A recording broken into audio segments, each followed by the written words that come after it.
Alright guys, welcome back to the channel. Thank you for checking the video out. Today we have more PlayStation news, rumors, and leaks to go over and cover here today. So before we dive into these topics, do me a favor. If you end up enjoying the video or finding it informative, be sure to leave it a like. And if you are new here to the channel, please consider hitting that subscribe button as well.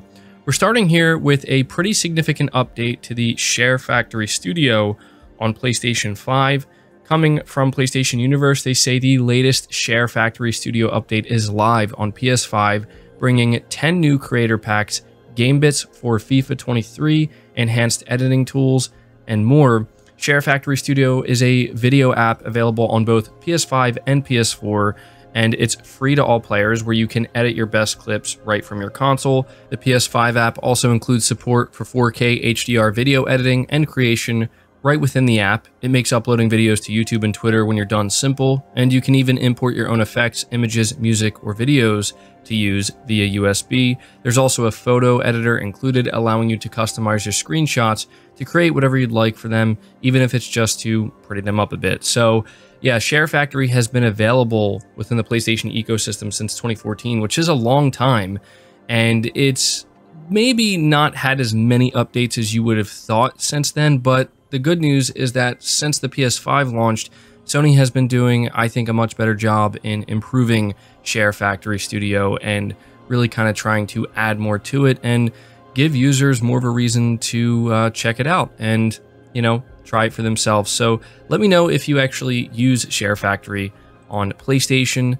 Moving on from that, though, we're talking about how Sony is looking to pay PlayStation gamers to help with customer support.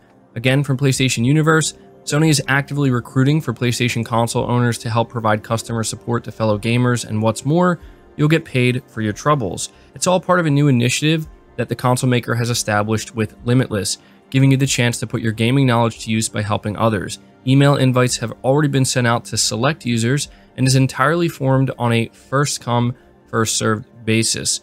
Quote, "We've teamed up with the folks at Limitless to offer you the opportunity to put your PlayStation knowledge to the test and get paid for supporting other players with their questions," end quote. For those unaware, Limitless is a business solution that allows a brand's loyal users to actively help out with customer support. Once you've registered with the Limitless phone app, you will be required to pass an assessment, and if selected, you can answer support questions and earn up to $1.20 for each one you resolve. And it's worth noting that if you're successful in getting picked, Sony will reward you with a one-off bonus of $10. So I figured I would just let you guys know about this. I was completely unaware of Limitless and that this was even a thing. So maybe this is something you're interested in, but even if you're not, maybe it's something that you should just be aware of. Nonetheless, that, you know, you may end up getting support from, you know, just another PlayStation user who is, you know, part of this. So let me know your thoughts on that. Moving on to the next topic, though, we're talking about Bungie and how a new job listing points to its new third-person action game using the Tiger engine. From PSU, it says, a job posting for a lead gameplay engineer for Bungie's upcoming third-person action game has suggested the project will utilize the Destiny Tiger engine. The Tiger engine was used for Destiny 2, and the description for the responsibility section of the job mentions that the applicant will, quote, build and maintain networked gameplay systems, workflows, and tools in Bungie's Tiger engine, and, quote, senior engineer level ability to navigate activities, gameplay bugs, and workflows in Bungie's Tiger engine, end quote. Elsewhere, a position for a senior engineer calls for someone to help, quote, efficiently share code of its internal game design with multiple projects, end quote. The Tiger engine is a heavily modified version of the Bomb engine, which was used to power the Halo games. And so, yeah, there are not too many details out there when it comes to this new game that Bungie's working on. We do know that they are working on a new game. We do know that it's going to be a third-person action game, and I think there's actually been some speculation. I don't think there's been any confirmation that they might be doing a type of hero shooter game. It's interesting because I've actually seen quite a few people really hoping that that's not what Bungie is doing, but now we are getting confirmation that they are going to be using the same engine that they used for Destiny 2 for this new IP. So Yeah, I do imagine that when we hear about Bungie's next game, it will be quite a significant announcement that they're going to make in conjunction with Sony, maybe at an upcoming PlayStation event in the future. So let me know your thoughts on that. Next up, we are talking about Death Stranding 2 and how Hideo Kojima is letting us know that he's going to be able to do things with this game that simply weren't possible 3 years ago, and also letting us know that this is not just a regular sequel. Hideo Kojima has touched base on Death Stranding 2 during his latest episode of the Brain Structure podcast, where he revealed that the game is able to achieve things that simply weren't possible 3 years ago with the original Death Stranding. Quote, "This is a sequel, so it's my second time working with Norman Reedus, and the technology has really improved over the last 3 years. Things that were impossible before are now possible. So we've been really challenging ourselves. It's not just a regular sequel in that sense. I can't say much yet. I believe a lot of people liked Sam, and I'm hoping those people return to DS2. And in order to appeal to people who didn't play the first one, I've made the game nostalgic, but also new. I can't say any more than that right now." So I thought that this was worth covering for two reasons. Number one, I'm liking what I'm hearing from Kojima in this regard, because we do know that Death Stranding 2 is going to be a PlayStation 5 exclusive. I do anticipate that it will come to other platforms in the future, such as PC, but I think at first it's going to release on PS5, and I have to imagine that because it's going to be developed for the PS5, not a cross-gen title, there's going to be some really interesting things that Kojima Productions will be able to achieve by just focusing on the PS5, and I'm excited to see that, but I also want to focus on the fact that he seems to be hinting at some significant gameplay changes with this title. This is something that I think a lot of people are really wondering about Death Stranding 2. Is it going to be the same type of game? Is it going to be, what a lot of people call a package delivery simulator, which, yeah, it's hard to argue. That's pretty much what the game was. There was more to it than that, of course, but in general, that's what you were doing in the game. People are really curious. Is that going to be what we can expect with the sequel?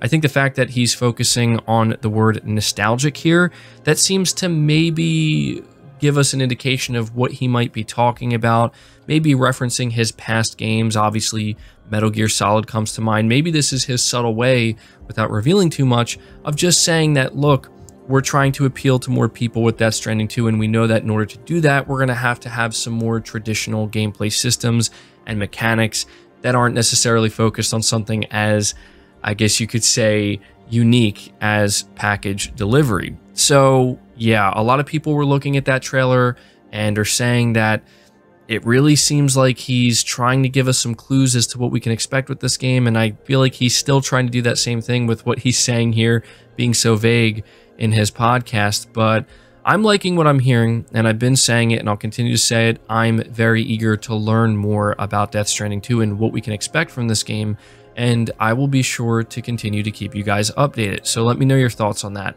We're moving on to the final topic, though, which is certainly an interesting one. It talks about a third-party multi-platform developer that is discussing both the PlayStation 5 as well as the Xbox Series X, specifically comparing them. Now, this is something we have been discussing since the launch of these two consoles. There's been less discussion in the past year, but occasionally we do get these developers that come out and give us their thoughts on it.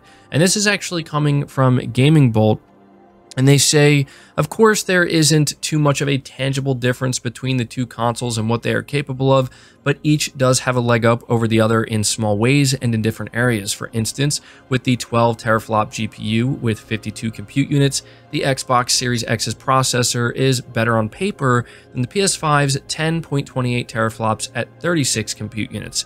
But what does that mean in actual terms? As per the technical director on WRC Generations, the PS5's faster clock speed, which is at 2.23 GHz as compared to the Series X's 1.825 GHz, actually gives it a bit of an advantage, allowing developers more direct and simpler performance advantages.